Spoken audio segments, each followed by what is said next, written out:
আমি মনে করি যে যেই কাজটা আমি করছি বা যেই কাজের জন্য আসলে আমার প্রতি একটি শ্রেণীর মানুষের অপছন্দ, ঘৃণা, সমালোচনা সমালোচনা করতে না পেরে আমার পারিবারিক জীবন নিয়ে টানা বা আমার বৈবাহিক সম্পর্ক নিয়ে টানা, যেই কাজটির জন্য, সেই কাজটাকে আসলে সন্ত্রাস বিরোধী বলা যায় না।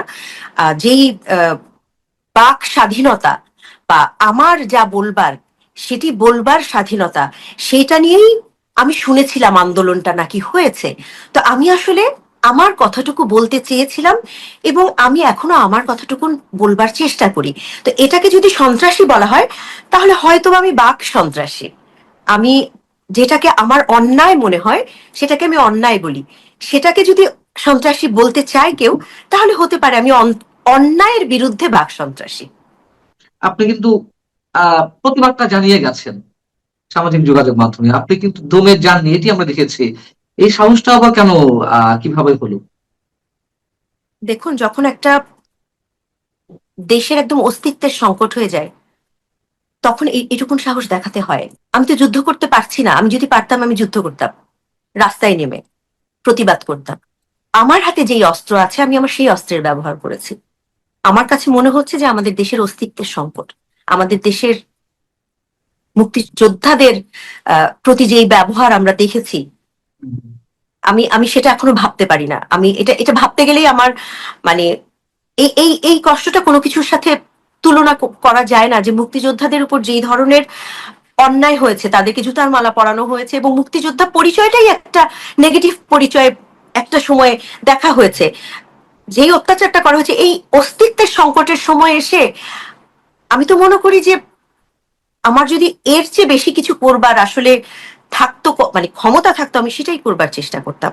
আমি আমার যেটুকুন অস্ত্র আছে, আমি আমার সেইটুকুন প্রতিবাদ আমি জানিয়ে যাবার চেষ্টা করেছি। এবং ভয়ের কথা যদি বলেন, আদালতের ভয় বা জেলখানার ভয়টা অবশ্যই আমাকে কেউ দেখাতে পারেনি। এবং আমি যদি যদি দেশের পক্ষে কথা বলা বা অন্যায়ের বিরুদ্ধে কথা বলার জন্য যদি মনে হয় যে তাহলে মামলার সম্মুখীন হতে হবে বা জেলে যেতে হবে, অন্যায়ের বিরুদ্ধে কথা বলে যদি জেলে যেতে হয়, আমি সেটাতে কোনো আপত্তি করি না। আমি অন্যায়ের বিরুদ্ধে কথা, এটা আমি বলে যাব।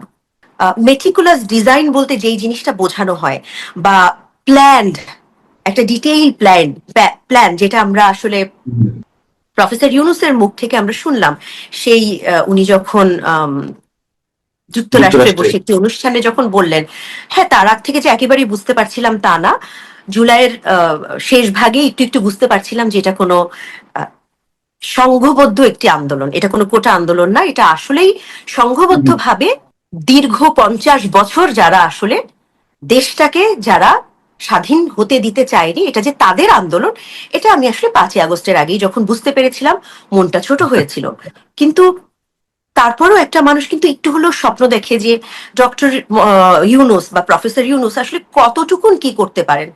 তো খুব আশা ছিল, এটা যেমন বলবো না, কিন্তু এতটা নিরাশা ছিল না। উনি যে এত দূর করতে নামতে পারেন এটা পারেন। আসলে মানে আসলে নামতে পারেন এটা বলতেও আমার না এখন আর অস্বস্তি হয় না। আমার শুরুর দিকে অস্বস্তি হতো যে উনি আচ্ছা। এতদূর নামতে পারেন, এটা আমার কল্পনার মধ্যে ছিল না। যে প্রথম প্রথম কিছু ঘটনাকে আমার হয়তো বা মনে হতো যে এটা মানুষের ক্ষোভ, কিন্তু আসলে মানুষের ক্ষোভ না, ওগুলো সমস্ত কিছু পরিকল্পিত। এই যে জেলখানা ভেঙে, কারাগার ভেঙে সমস্ত অপরাধীরা বের হয়ে যাওয়া, এই যে লুট হওয়া থানার অস্ত্রগুলো এখন পর্যন্ত কার হাতে আছে বা কাদের কাদের আছে, কোন কোন চক্রের হাতে আছে, এগুলো নিয়ে একদম চুপ হয়ে যাওয়া। একটি কথা প্রথম থেকে বলে আসছেন, ওনাদের উপদেষ্টা মন্ডলীদের মধ্যেই একজন বলেছেন 7.62 বুলেট, এটা নিয়ে একদম নিশ্চুপ হয়ে যাওয়া। কিছু কিছু বিষয় মনে হয় যে ওনারা কানেই শোনেন না বা ওনারা শুনতে চান না। হ্যাঁ, ওনারা একদম যা বলতে চান তার বাইরে বলতে চান না, যা শুনতে চান তার বাইরে কেউ বললে ওনাদের অপছন্দ হয়। তাদেরকে কোনো না কোনো ভাবে হয় মব করে, নয় মামলা দিয়ে তাদেরকে মুখটা বন্ধ করবার চেষ্টা করেন। তো সেই জায়গা থেকে আমি অবশ্যই হতাশ হয়েছি। আর কিছু না হোক, একটি পদককে আমি সম্মান জানাতে চেয়েছিলাম। নোবেল পদক তো আসলে আমাদের বাংলাদেশিদের কাছে আমরা ভাবি বা ভাবার চেষ্টা করি, আমাদের কাছে তো একটা আসলেই স্বপ্নের কিছু। এবং উনি যখন নোবেল শান্তি পুরস্কার পেয়েছিলেন, আমার মনে আছে যে বাংলাদেশিরা খুব উদযাপন করেছিল।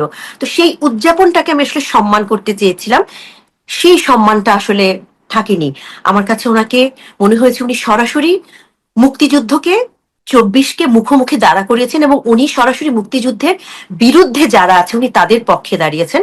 আমার সেটাই মনে হয়েছে তখন, বা এখনো মনে হয়। এটা আমি একদম ভালো মতো বুঝতে পেরেছি যে আসলেই এই ধরনের একটা মেটিকুলাস ডিজাইনে আসলে লাশের প্রয়োজন হয়, এবং কাদের সেই প্রয়োজন ছিল সেটা এখন দিনের আলোর মতো পরিষ্কার। বাংলাদেশের একটা শ্রেণী আছে, তারা আসলে ভাসমান শ্রেণী, তারা কিন্তু কারো পক্ষ প্রথমে নেয় না। মানে সাধারণ মানুষের মধ্যে অনেকেই শোনা কথায় বিশ্বাস করে।